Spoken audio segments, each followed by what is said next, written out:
Tatlo ang patay sa pananalasa ng bagyong Basyang bago ito nakalabas sa Philippine Area of Responsibility. Apektado ang ilang lugar sa Visayas at Mindanao, lalo ng ilang komunidad sa tabing dagat. Narito ang report.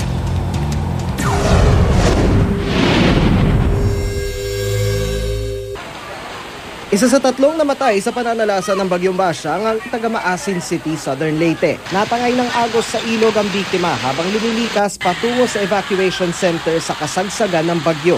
Natangay rin ng tubig sa ilog ang ilang heavy equipment sa katabing dipo. Marami ring sinirang ari-arian ng bagyo. Sa Indang Leyte, napinsala ang aabot sa 200 bahay malapit sa dagat. Nasira rin ang seawall. Kaagad namang nakalikas sa mga residente kaya walang nasaktan. Sa bayan ng Ilongos, binaha ang maraming sakahan.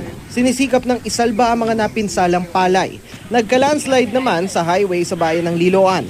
Nilinis na ng DPWH ang kumalat na lupa pati na ang mga nabuwal na puno. Nagka-landslide din sa Tubahon, Dinagat Province. Humambalang sa kalsada ang gumuhong lupa. Ito naman ang sitwasyon sa tabing dagat ng Bulan, Sorsogon matapos ang bagyo. Sinira ng hangin, ulan at alon ang ilang kubo. Ang mga residente namumulot na ng mga bagay na pwede pa nilang pakinabangan. Sa ngayon, mabuti na ang lagay ng panahon sa mga binagyong probinsya tulad sa Surigao del Norte kaya muli nang pinahintulutang bumiyahe ang mga barko. Sa kabuuan, umabot sa mahigit 40,000 individual ang naapektuhan ng bagyo sa 9 na probinsya. Para sa unang balita, Dano Tengkong, reporting.